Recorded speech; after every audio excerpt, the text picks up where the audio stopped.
राधे प्यारे भक्तों, सुनो। आज जो बात हृदय से निकलकर तुम्हारे हृदय तक पहुंच रही है, वह जीवन बदलने की शक्ति रखती है। धैर्य रखो। भगवान कृष्ण हमेशा अच्छा ही करता है, भले देर हो। ये वाक्य कोई साधारण उपदेश नहीं है, ये तो कृष्ण का आश्वासन है। प्यारे भक्तों, कभी कभी ऐसा लगता है कि समय रुक गया है, मन उलझ गया है और रास्ते अंधेरे में खो गए हैं। दिल कहता है, हे भगवान, कब तक ऐसा चलेगा? पर कृष्ण मुस्कुरा कर कहते हैं, थोड़ा ठहरो, मैं तुम्हारे लिए कुछ बड़ा लिख रहा हूं। जिसे कृष्ण पर भरोसा होता है, वह कभी जल्दी नहीं करता, और जिसे जल्दी होती है उसे भरोसा नहीं होता। प्यारे भक्तों, धैर्य सिर्फ इंतजार नहीं होता। धैर्य वह शक्ति है जो हमें टूटने से बचाती है।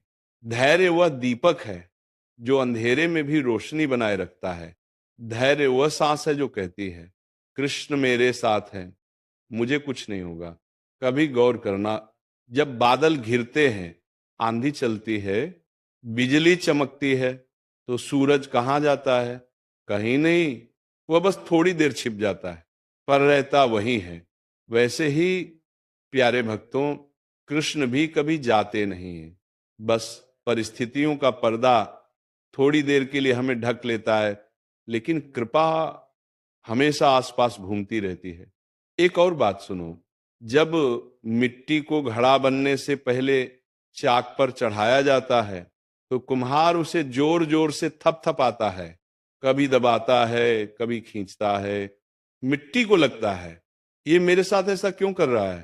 पर जब वही मिट्टी पानी रोकने वाला मजबूत घड़ा बन जाती है, तो उसे एहसास होता है, कुम्हार ने मेरा बुरा नहीं किया था, वो मुझे तैयार कर रहा था। प्यारे भक्तों, कृष्ण भी कुम्हार की तरह हमें गढ़ते हैं। दर्द उनके थपेड़े हैं, रुकावटें उनके संस्कार हैं, और देर उनकी परीक्षा। कभी मत सोचना कि देर होना बुरा है। कभी मत सोचना कि कृष्ण ने सुनना छोड़ दिया। नहीं, वे तो बस सही समय पर तुम्हें सही चीज देना चाहते हैं। उन्हें मालूम है, अगर वो चीज समय से पहले मिल जाए तो आदमी उसे संभाल नहीं पाता।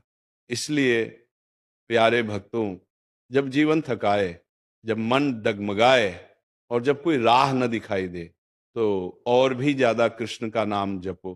क्योंकि जहां धैर्य होता है, वहीं कृपा उतरती है। आओ, आज एक संकल्प लें। मैं जल्दी नहीं करूंगा, मैं शिकायत नहीं करूंगा, मैं बस कृष्ण पर भरोसा रखूंगा। क्योंकि मेरा हर कदम, हर सांस, हर समस्या कृष्ण की योजना का हिस्सा है। राधे राधे प्यारे भक्तों, कृष्ण तुम्हें इतना धैर्य दें कि तुम देर में भी उनका प्यार देख सको। धैर्य, ये शब्द छोटा है, पर इसकी ताकत पहाड़ों से भी भारी है। कृष्ण कहते हैं, जो मेरे समय पर चलता है, उसका कुछ भी कभी व्यर्थ नहीं जाता। प्यारे भक्तों, कभी कभी मन इतना बेचैन हो जाता है कि लगता है अभी बस सब खत्म हो जाएगा।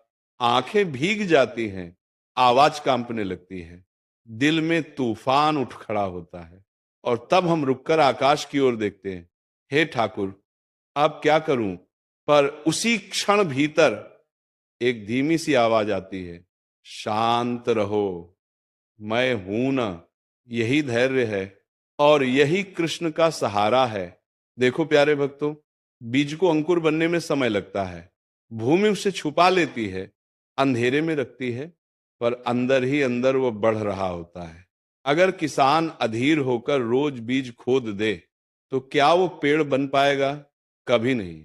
वैसे ही जब कृष्ण तुम्हारे लिए कुछ रचते हैं, तो परिस्थिति बाहर से शांत भी दिख सकती है और कठोर भी, लेकिन भीतर तुम्हारी किस्मत तैयार हो रही होती है। एक बार एक स्त्री भगवान के सामने बैठकर रो रही थी। कहती, मेरा जीवन क्यों रुक गया है, कुछ भी आगे क्यों नहीं बढ़ रहा? तभी एक संत ने धीरे से कहा, रुको नहीं, बस रुके होने को स्वीकार करो। कभी ईश्वर धीमा इसलिए करता है क्योंकि वह तुम्हें गिरने से बचा रहा होता है। प्यारे भक्तों, हमें लगता है कि देर दुख देती है, पर असल में देर हमें मजबूत बनाती है।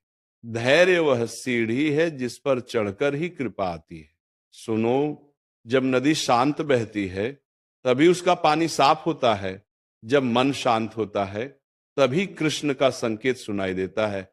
इसलिए जब रास्ते बंद लगे तब घबराना मत, क्योंकि कभी कभी आगे बढ़ाने से पहले भगवान पीछे के दरवाजे बंद करते हैं। प्यारे भक्तों, कृष्ण तुम्हारी हर प्रार्थना सुनते हैं, लेकिन वह तुम्हें वही देते हैं जो तुम्हारे लिए सबसे शुभ होता है। और हाँ, कभी कभी शुभ चीज को आने में थोड़ा समय लगता है। आज से बस इतना करो, जब मन हड़बड़ाए तो हाथ हृदय पर रखकर कहना, कृष्ण, मुझे पता है आपका समय आने ही वाला है। और उस क्षण भीतर एक शक्ति उठेगी जो कहेगी, चिंता मत करो, सब मंगल होगा। राधे राधे प्यारे भक्तों, कृष्ण तुम्हारे धैर्य को आशीर्वाद बनाकर